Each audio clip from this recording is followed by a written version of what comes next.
Hey, everybody, welcome back to another movie review episode of Ignorant Bliss.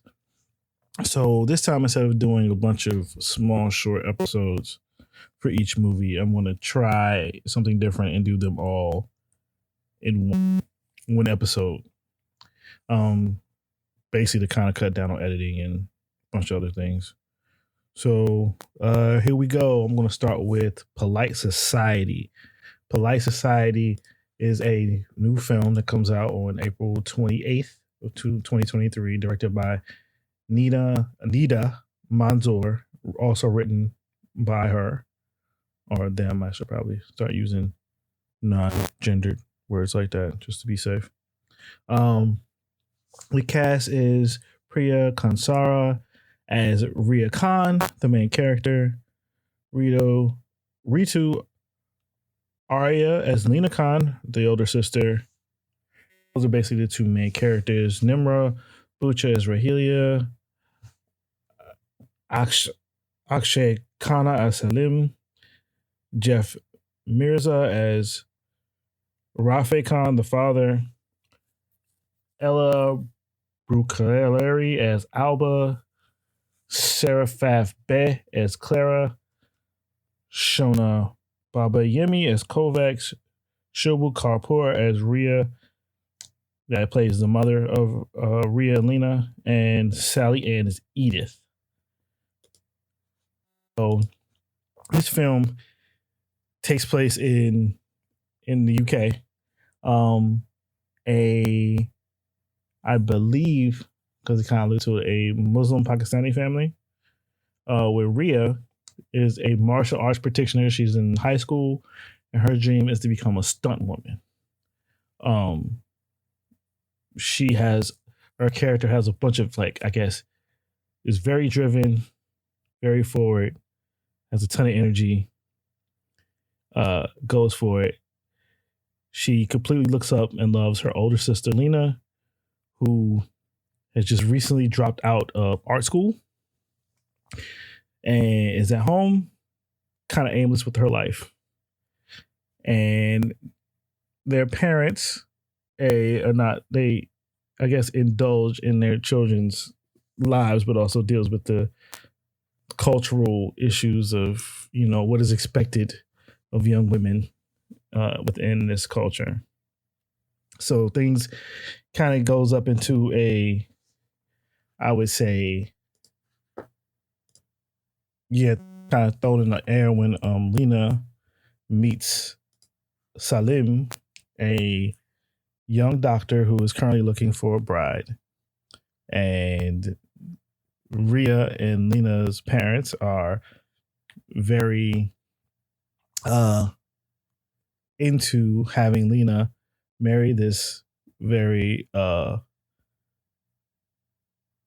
handsome, well-to-do doctor who is maybe a little bit too close with his mother, Rahelia, played by, I think I said her name earlier, Nimra Bucha. She was, for a lot of people who might listen to this, she was last in the Miss Marvel series as the antagonist. Also something to do with her son. Okay. But yeah. The biggest thing about this movie is the way it plays with its genres and how you have this really significant, I shouldn't say significant, but established high school teenage underdog movie of this girl who dreams to be something else and everybody else is saying basically she can't do it. But then it also mixes up things that you kind of expect the Jane Austen style romantic plot, and then it throws in kung fu and then even a ton of science fiction. It does very well. It does some things that also reminds you of Frozen, where one of the good things about Frozen, beyond the songs and the animation, was that there was no Prince Charming. And the key to that film was about the love of the two sisters. Ria in this movie never trusts Salim because she feels it's Lena shrinking herself to fit into a box that she's greater than, and she doesn't have to kowtow or bend herself to what is expected of her. And in a way, if her older sister, who she looks up to, does it, that means she will have to do it. So it does, for me, it does a really good job. It also does it well through just like a heightened sense of reality where like folks just be squabbling in this joint. And when I mean squabbling, the fisticuffs is happening like full on 70s style, late Shaw Brothers, early Golden Harvest style fisticuffs. Since Ria fights, but not only does she know how to fight because she takes karate classes, this, that, and the third, like her sisters with the shits too. Like they have a squabble in the house, and big sister put that work in on her. And then there's some more squabbling that happens. And then there's a bully, and the bully and Ria fight. And the bully ain't no joke, because she got a different style. Or it's a real bully, you know what I'm saying? If it was Streets of Rage, she coming in the joint like the big wrestler, you know what I'm saying? She's just manhandling folks. And it all works well. It's delightful. It was really surprising. At times it reminded me of Bride and Prejudice and Bend It Like Beckham, but then it also had good homages to that good, like that late 70s martial arts film with like textures on like words, and it worked as like at times like it had like cartoon logic, like, but not over the top. I don't think this works well for everybody, but it's a surprise. It's something different. It's not really going to hit you upside the head with like a super deep message. It's a clean, good, solid message, and all the actors have a good time, and it was having fun. You could tell it's from people of this culture, a different way of expressing it. And I might not have the words right, but man, I love this movie. I might buy this movie. See, that's the thing. See, a lot of things say, oh, it's as good as that. Yo, if you think you might buy this joint when it come out, and I mean that physical, and I say it did something good. But yeah, Polite Society definitely worth watching. I would say go to the theater. Some of y'all ain't gonna go to the theater because y'all don't go to the theater for a lot of stuff besides a Marvel movie or something. But this is definitely worth it. This is Salim Shah. He's 32, big shot, geneticist, setting up some fancy new lab. He's also the mastermind behind derailing Lena's future. The lecherous, loathsome cad. The poo face. Sisters, this is more than just Act 2 wobbles. Lena has been brainwashed by this wife-hunting maniac who's chosen her to be his trophy bride. And she is too sad and mind-shat to see what is going on. So that leaves it to us to break off this sham wedding. Who's with me? Down with the patriarchy. Let's decimate this mother!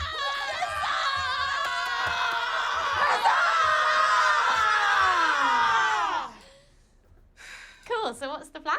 Next up is Carmen.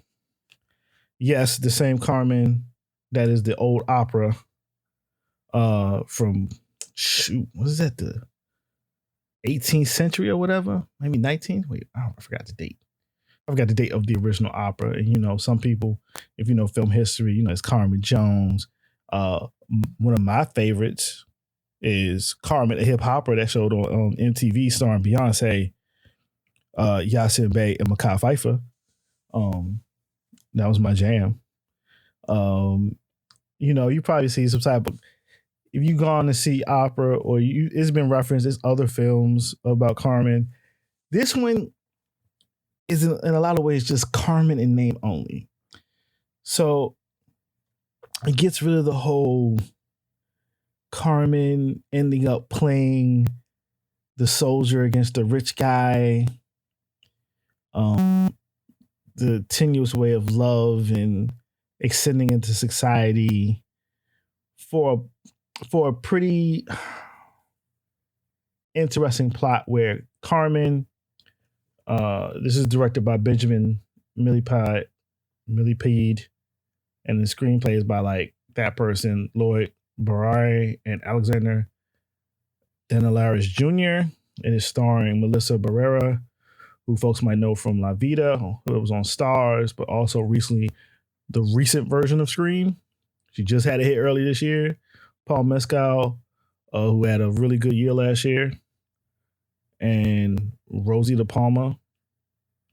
I'm not going to say. I know a lot of people's faces. I don't always know their names. But so Carmen lives in Mexico after something bad happens. She then crosses the border, illegally. She is attacked. She's with a group of people that is attacked by a militia. Paul Mescal plays a man named Aiden, who is a guy dealing with his post-serving life. So we have a soldier, his PTSD or whatever, but he's with this group of, white men protecting the border. Things go very left, and he decides to turn on his white friends who were doing very terrible things and assist and save Carmen. She does not instantly trust him. Over time, while they're on the run, because he just killed some white folks, so it's serious. Folks, he's on the run. So it becomes from what we usually know from Carmen to very much a Bonnie and Clyde situation. As they're on the streets, they're trying to survive, trying not to get caught. They're getting to know each other. They're falling in love with each other. They end up in LA. Stuff happens different. It ends completely different than what you know of the Carmen story. It uses some of the music very slightly and does these very interesting, I would say, use of Mexican flamenco dancing and other physical dance performances interspersed to keep some of that operatic quality. The film is very well shot. I think the cinematographer, his name is Jorg Widmer. Fire. Colors popping. Good composition on the shots. Good camera movement. The way it focuses on the face. Everybody's lit well. Everybody looks amazing. Shout out to the hair and makeup folks. Editing is kind of good. But I'm not going to sit here and say that it completely works, even though it's very interesting, because it kind of veers off at dreamlike qualities and gets kind of muddy in what it's going and what it's doing. But I can't say I was interested for the entire time I was watching it. That being said, I was watching it at home. So sometimes when you watch it at home, you get distracted by your phone or something. So it's something that maybe if I watched it in the theater, I would have been, I wouldn't have looked at my phone at all. But some of that might have would have just hit me more. But the two performances are really good. There's not a lot of main actors in this. The DOC is in it, for those who know who that is. If you don't, hit that Wikipedia. He's in it. It plays a character. I think helped with some of the music. The dancing and a little bit of singing that's in it is good. It's not overbearing. I can't, to a point where it's hard. I can't even call it even close to a musical because there's not enough in it for me to call it a musical. But it's a more art style film, or more artsy style than it is a straightforward thing. You can't go in this thinking you're gonna get some West Side Story or some classic remake of Carmen with all the music and all the bunch of music put all in it. It's not there. But it's a good performance, and I actually kind of like that it's not a story where, in a way, it's kind of hard to like Carmen completely because in a lot of ways you're supposed to. It's a tragedy. You're supposed to empathize with the young soldier, which you do in this, but at the cost of the Carmen character. And that's maybe it's not like I needed her to be cleaned up, but I do think it fits 2023 better than something that came out in 18 something, or 17 something, whenever that came out. Let's see. Let's wait. I'm 1875. Like, yeah. Like, we way beyond that at this point, you know? Almost like 150 years since. So yeah, this is something we're watching. I don't know if I would say go to the theaters. So maybe I give it a C plus. Let's rotate back a bit. Polite Society, solid B. Yeah, that's it for Carmen. It was a good movie though. So overall, I would say it's good. Tú me has querido. Ahora es momento de que me dejes. Tu momento de volar.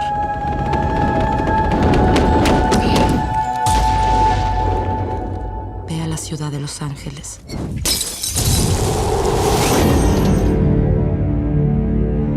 You can't just sit out here all alone night after night. You know how many jobs there are in this town? One.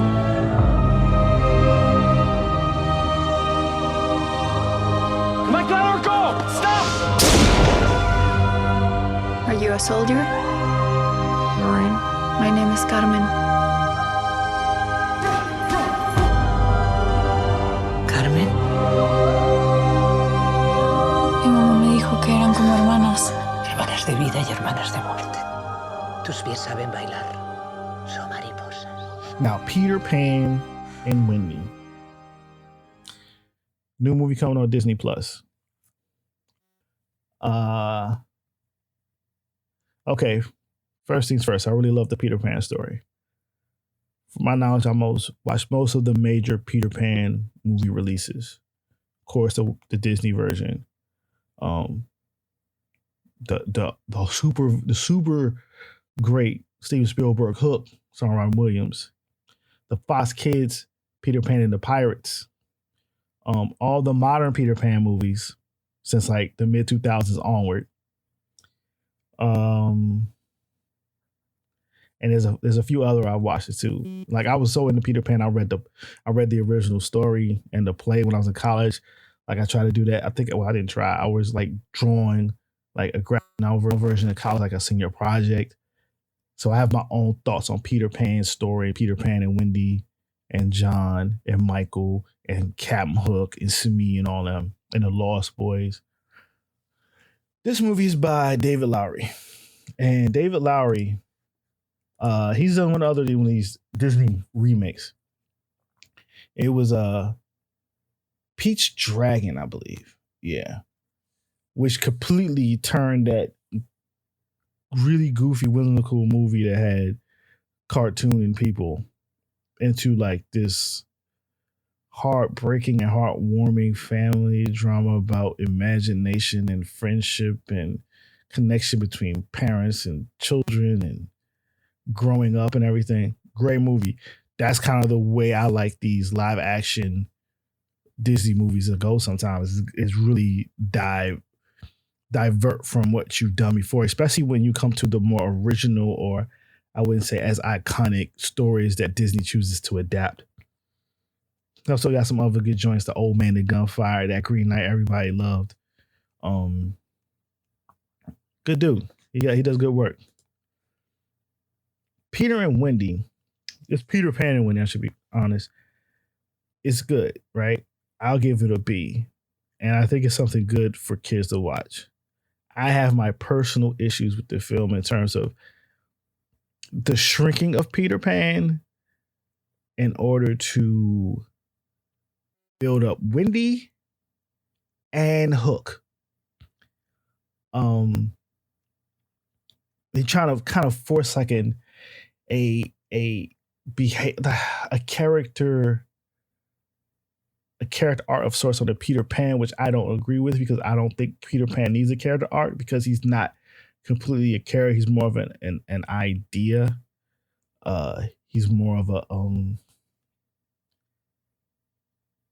he's a reference point as for Wendy to make a judgment between being a child and growing up, right? Like, I do think that story is already interesting because instead of having a focal point be the John character, is Wendy deciding her big thing of growing up or staying a kid at that age of being like 12.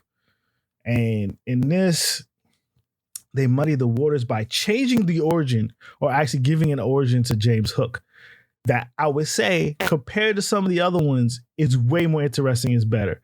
And Jude Law played Hook in this joint, and he's fire. I do not want to spoil this change, but I do think that even though Alexander Molyneux, who plays Peter Pan, is good at it, honestly, it's kind of cool to see a nice young brown boy as Peter Pan. You know, I always thought as you change this over time, Peter Pan looks different and change. Ever Anderson plays Wendy Darling. Here's the thing. If you don't know who she is, when you see this movie, you're going to be like, yo, how did they shrink Mila Jovovich and put her in this movie? It's because of her daughter. And when I mean she looks just like her, swear to God, you can make a whole new Fifth Element with her daughter, and you'll be like, okay. I was like, Lilu was running around with Peter Pan. But she's very great as Wendy. I do think she's a little bit too badass. A little bit too easy how she figures things out. Even though she figures it out and they focus on it, it's like it's a little bit too easy. They got rid of some of the more the romantic tension between Peter and Wendy, which I always thought was a very interesting thing in a classic story, because as Wendy is deciding whether she wants to grow up, at the same time, you have a feeling that Peter Pan is also maybe thinking about, yo, I could risk it all. You know, I could give all this up to be with Wendy. That doesn't happen here. But also, you know, for me personally, you think Peter Pan's like that, but you know Peter Pan, you're never gonna give up his freedom. He's the core of Neverland. Like, he can't get that up. Yara Shahidi plays Tinkerbell. Very much feeling like a complete digital character that was created for her performance, as Tinkerbell is very small. There's a lot of face acting and movement acting, but I wish there was a little bit more for Tinkerbell, being that it's Tinkerbell. The other children, Jacoby Jupe, who plays Michael, does a good enough job, and Joshua Pickering, who plays John, also does a decent enough job, but they don't get as much. I think their roles and their point in the story are lessened from what you might think about Wendy's younger brothers. They keep the thing. John has glasses and a top hat and a sleeping shirt, and Michael has his little bear. Jim Gaffigan plays Mr. Speed. Mr. Smee, he's pretty good. I was like, oh, look at my guys in here, you know, do it for the kids. Alan Tudyk plays Mr. Darling. And I do think, as much as I like Jude Law, there's a certain thing that in the original version of in the way it's supposed to be played is that whoever plays Mr. Darling plays Hook. Because very much in the beginning, when it's about Wendy and her brothers with their parents, there's a dichotomy between her mother and her father. And while it's an older, more patriarchal view of that time, being of when it was created, you can still have that dynamic of the two different parents and how they're seen through the eyes of a child, and how they then get referenced later on in the story at this magical world. My other issue is Tiger Lily. They made Tiger Lily older. Well, she's not an adult. She's not a child. She's like a teenager. She's very much a big sister character to Peter Pan. Also a badass. But I have a feeling that when you make a character that is based off an indigenous person, and I have my whole things about, I know there's probably people who have issues with why they're quote unquote Indians or native people in Neverland, and how that plays into the whole ideas of the way people use those people in fiction back then. But even though you can have a pretty great idea in regards to like a bunch of a Native American tribe left America and found their way to Neverland to escape manifest destiny and encroaching, you know, white folks. But her being a character that is morally wise, helps Wendy understand certain things, saves Peter as a big sister, is badass, follows different type of tropes that I think is equally as problematic as maybe the old way we see Tiger Lily as this little girl that Peter Pan kind of like plays with in a romantic way in front of her father and tribe. First of all, to get rid of the tribe. You see the tribe for 2 seconds and we don't get no chief or nothing. And I'm like, y'all could have had fun with that shit. And I mean, you could have really explored Neverland more. It's not enough Neverland. It's just kind of some rocks. There's Hook's ship and some other stuff. We don't get no mermaids. We don't get other fairies. We don't get any of the other crazy creatures. Neverland is New Zealand or Scotland or whatever. I say New Zealand because I swear to God, I think I see some of that stuff in episodes of Power Rangers. Just long, green, lush fields, or also in Lord of the Rings. Just like, oh man, look, this looks beautiful.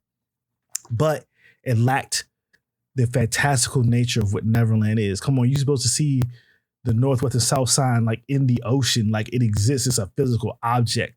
And so while there's some magic, it's kind of dialed down in order to tell this different type of story of Wendy awakening her maturity, and it's basically essentially teaching a lesson to Peter, and then stuff that happens that doesn't work for me, but I can't say it doesn't work as a film. And I don't think it does. And I do think it ventures off enough that it is different enough than the old Disney Peter Pan to go into a very, I think works for modern audiences, but doesn't work for me because I've read the old stuff too much. I have my own thoughts. Performances well, shot well, edited well. It could have been a little bit more fun with the costuming, the Lost Boys, and how Lost Boys are very much just kids. It didn't matter what they, if they were boys or girls or whatever. They're the Lost Boys. And some people might have an issue with that, but it don't really matter. Again, I wish there was a little bit more characters. It does work for children because the pirates are kind of goofy, even if they seem kind of dangerous. The crocodile, I guess, might be scary for the 5 seconds it's on screen, but I'll probably give this like a B- because I do think a lot of work was put in. I do think it was done well. I'm just saying it's not totally my bag because I come in with my own biases. You gotta take this when you hear me talk about Marvel or even DC movies. I have my own biases because I have my ways in which I thought some of these things should be done. But I can't knock the hustle. I can't knock what they did. I actually think this probably could have came out in theaters though. It could have made a little bag. But hey, y'all got Disney Plus, you should give it a watch. And I think with that, we'll end this episode. And those who listen, please share it. Please write reviews if you can. Thanks for listening. If you have any questions, in the show notes, there should be an email address, ignorantblisspodcast@gmail.com. Holla at me if you want to.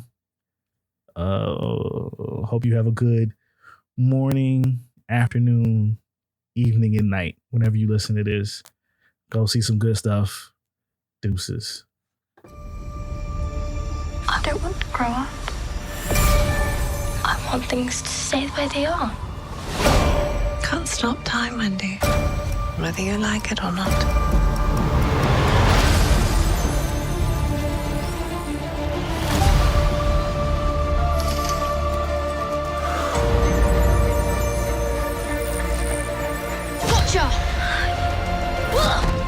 You were flying. A little bug did it. I don't think that's a bug. She is a fairy. Are you Peter Pan? Were you expecting someone else? I can fly!